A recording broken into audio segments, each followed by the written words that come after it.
Howdy folks, and welcome back to World of Tanks with the mighty Jingles. And I realise a lot of you were probably expecting today's video to be some more Horizon Zero Dawn. Unfortunately, what you've seen in last week's video is as far as I've played through the game, and I've been in the Netherlands all week, so I haven't had a chance to continue playing. So I'm probably looking at a split audience right now. Some of you are no doubt thinking, oh no, we wanted Horizon Zero Dawn. The majority of you are probably going, yes, thank God. No Horizon Zero Dawn. Yeah, today's World of Tanks instead.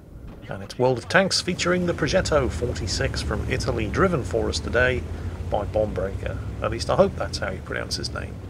I mean, it looks like Bombraker. If he was English, that's how you'd pronounce his name. But he's probably Polish and there's a completely different pronunciation, and I'm getting it completely wrong. But whatever, Bombraker it is. So, Progetto 46. So let's have a quick Italian autoloader 101 for those of you who are new to World of Tanks in general, or Italian autoloaders in particular. It doesn't work like French autoloaders, for example, or even Swedish autoloaders, where you have a set number of shots available to be fired, and once they're gone you have to reload all of them before you can fire the first one again. With an Italian autoloader, like this one for example, that has 3 shots in the magazine, once you fire one shot it immediately starts reloading. However, there's a trick, because the more shots you have fired, the more empty the magazine is, the longer the individual shells take to reload. And now that Bombraker has fired off all 3 of the shots in the magazine, you can see how long it takes for that first shot to reload again. Now, if he had 1 shot available, the second shot would reload a little bit faster, and if he had 2 shots available, the third and final shot would reload even faster.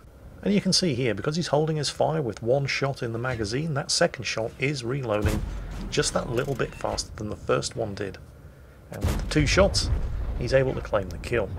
And now he's right back to his longest reload, waiting for that first shell to be loaded back into the magazine again.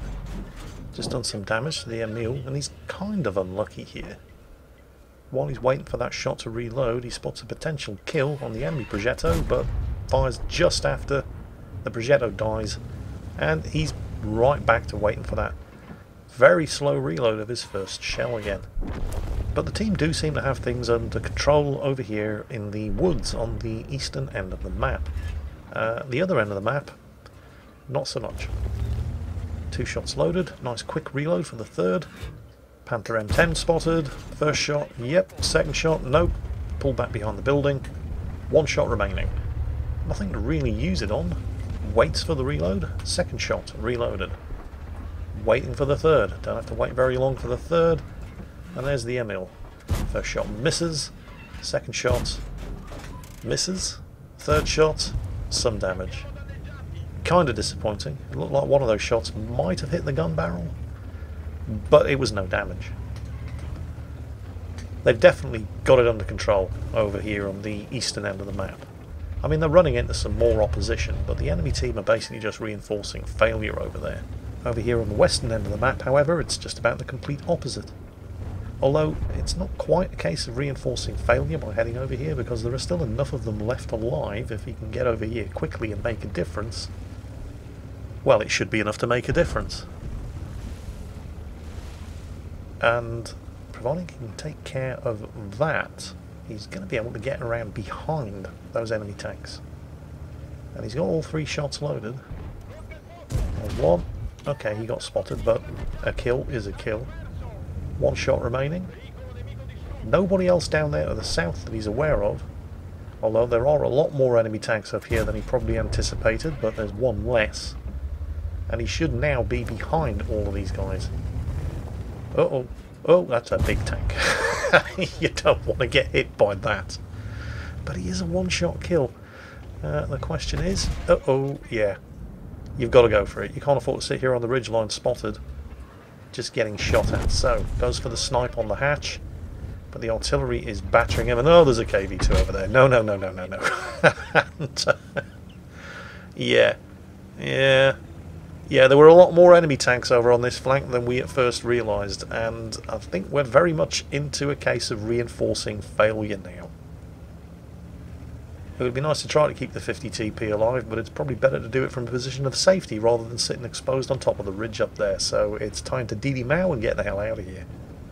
Unfortunately, those woods over there aren't quite as safe as they were when he left them. I mean, there were 5 friendly tanks in those woods, fighting an M6 and an MEL-1, and the 5 friendlies are now all dead. So the plan to head over into these woods where he could take cover behind a wall of friendlies and support the 53 TP and the T25-2 has all gone a little bit pear-shaped. Not least of which because the 53 TP is now dead, but the woods are now infested with enemy tanks. So yeah, there's just him and the T25-2 alive, and now there's just him alive against 6 enemies. 5 enemies. On the bright side, they only have a rough idea of where he is, because I don't know if you were paying attention there, but every time he took a shot at that Cromwell B, he always did it from behind cover. So the Cromwell B and the KV-2 before it never actually laid eyes on him. It's not much of an advantage, but it's the only one he's got, so he's going to have to make the most of it. The enemy team probably don't know how much health he has left. They know that he's the last one left alive, and they know that he was shooting at their teammates from roughly the northeastern end of the map, so of course that's exactly where he's not going. I suspect he's hoping that the E25 and the Emil, who managed to finish off vastly superior numbers of his teammates over there in the woods on the east, are picking their way through those trees very, very cautiously, hoping to not run into a Progetto 46 ambush. Because nobody's capping yet, and that could mean one of any number of things. Either the Emil and E25 are working together and they're cautiously moving from bush to bush to the north through the woods, or they're heading down here and have anticipated that he's going after the artillery. Because this is his best move, to not be where he was last, if not spotted, known to have been firing from, and instead to take out... Oh, the GW Panther's got the gun pointing right at him. Okay. Instead, to go for the targets that he can kill as quickly as possible, in this case the artillery, and get it done, and get that gun reloaded before the E25 and the MEL-1 can intervene. Because if the enemy team display the slightest bit of teamwork, he's doomed. That's going to take another shot. And no sign of the school bus. But also no sign of the E25, the MEL-1, so good news, bad news situation. Ah! The school bus is there! Okay, the repair kit's on cooldown, but he's got a well-trained crew and it doesn't take long to get the tank moving again. And he should be able to finish off the school bus before it can reload. There it is. There's one. Oh, he's getting shot at by the E25. And just the E25. Took 2 hits and no more. Which must mean that the E25 is on the far side of that building. So, he takes cover behind the wreck. 2 shots loaded. 3rd shot loaded very soon. Tree falling, that must be the E25. Luckily it is the E25 and not the MEL-1. Because if it had been the MEL-1 in company with the E25, if the enemy team had been working as a team, he would be dead. If the MEL-1 had come down here with the E25, there's no way he would have survived that.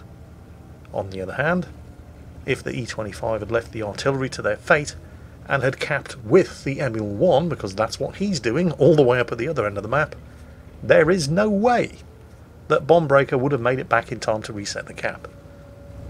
So no matter what they decided to do, if they decided to do it together, they would have won. They might still win, because it's an MEL-1 auto-loading heavy tank, and Bombraker's a one-shot kill. Or hell, even if the artillery had just scattered, instead of all sitting in the obvious spot just waiting to die, and if even one of them had survived, then it could have killed him, with relative ease, when he takes his shot at the MEL-1, who is still sitting in the cap circle, and would have won by now if he'd been sitting in the cap circle with the E25. But, well, teamwork is just kind of hard, isn't it? There he is. It's going to take 2 shots. There's the reset. Pauses, thinks about going for the 2nd shot, then realises, hang on, I've reset the cap. I've got all the time in the world now. I don't need to risk taking a hit. Pulls back behind the building. No artillery to finish him off after he got spotted. Waits. Emil 1 has gone undetected, which means he is now undetected. Creeps up to the bush, very careful to not disturb any of the foliage. And there's the killing shot. And also, incidentally, just in case you haven't been keeping score, his 11th kill. None of which would have been possible if, when he was the last tank left against 6 enemies, instead of all just doing their own thing, they decided to actually work together. Because teamwork is just far too much like hard work. So, a masterclass there from Bombraker, taking advantage of the surviving enemy team members' complete inability to think and breathe at the same time. Thoroughly well done. Congratulations. I hope you enjoyed it. And as always, take care, and I'll catch you next time.